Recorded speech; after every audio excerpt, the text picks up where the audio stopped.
Assalamualaikum warahmatullahi wabarakatuh.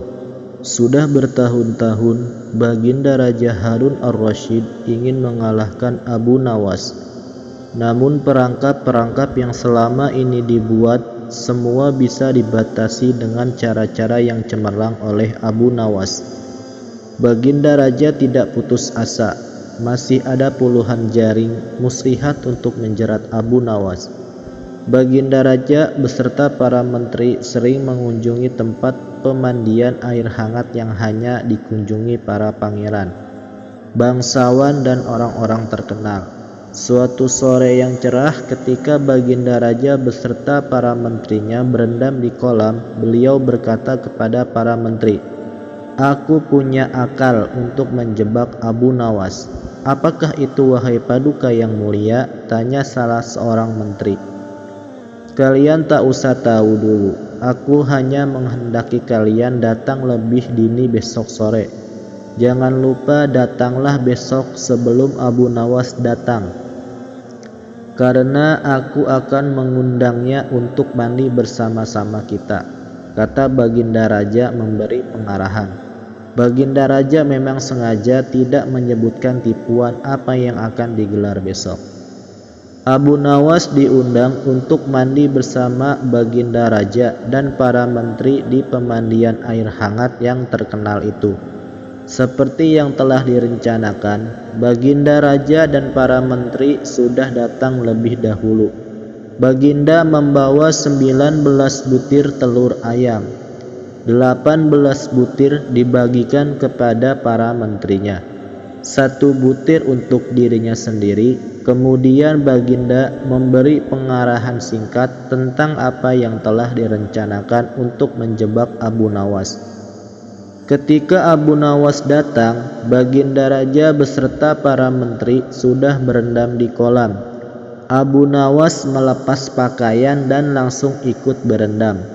Abu Nawas harap-harap cemas. Kira-kira permainan apa lagi yang akan dihadapi?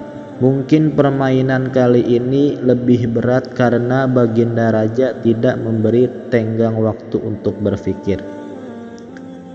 Tiba-tiba Baginda Raja membuyarkan lamunan Abu Nawas. Beliau berkata, "Hai Abu Nawas, aku mengundangmu mandi bersama karena ingin mengajak engkau ikut dalam permainan kami."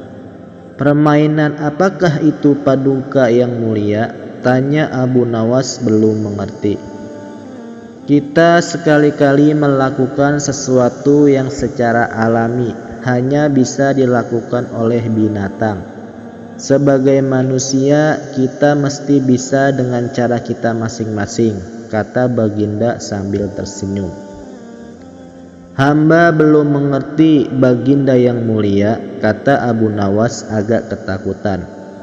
"Masing-masing dari kita harus bisa bertelur seperti ayam, dan barang siapa yang tidak bisa bertelur maka ia harus dihukum," kata Baginda. Abu Nawas tidak berkata apa-apa, wajahnya nampak murung. Ia semakin yakin dirinya tak akan bisa lolos dari lubang jebakan Baginda dengan mudah.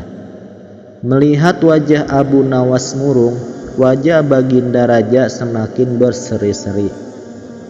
"Nah, sekarang apalagi yang kita tunggu? Kita menyelam lalu naik ke atas sambil menunjukkan telur kita masing-masing," perintah Baginda Raja. Baginda Raja dan para menteri mulai menyelam, kemudian naik ke atas satu persatu. Dengan menanting sebuting telur ayam, Abu Nawas masih di dalam kolam.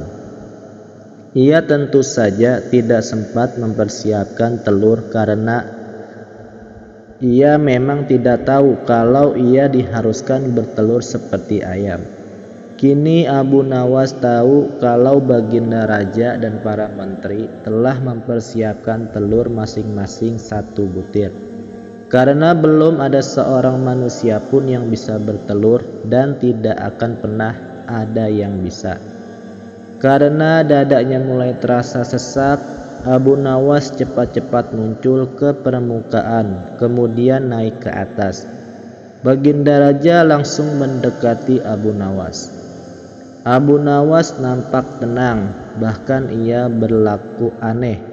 Tiba-tiba saja ia mengeluarkan suara seperti ayam jantan berkokok. Keras sekali sehingga Baginda dan para menterinya merasa heran. "Ampun tuanku yang mulia, hamba tidak bisa bertelur seperti Baginda dan para menteri," kata Abu Nawas sambil membungkuk hormat. "Kalau begitu engkau harus dihukum," kata Baginda Raja. "Tunggu dulu wahai tuanku yang mulia," kata Abu Nawas memohon. "Apalagi hai Abu Nawas," kata Baginda tidak sabar. "Paduka yang mulia, sebelumnya izinkan hamba membela diri.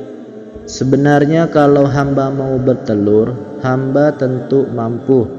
Tetapi hamba merasa menjadi ayam jantan, maka hamba tidak bertelur. Hanya ayam betina saja yang bisa bertelur," kata Abu Nawas dengan membusungkan dada. Baginda Raja tidak bisa berkata apa-apa. "Wahai Baginda," wajah Baginda dan para menteri yang semula cerah penuh kemenangan kini mendadak berubah menjadi merah padam karena malu, sebab mereka dianggap ayam betina. Abu Nawas memang licik, malah kini lebih licik daripada belut, karena merasa malu.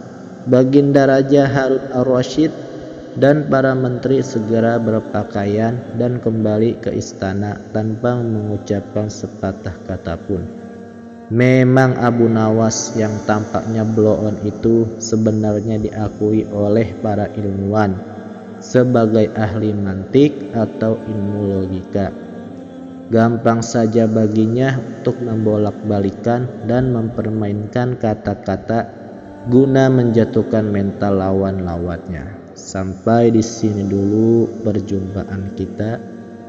Wassalamualaikum warahmatullahi wabarakatuh.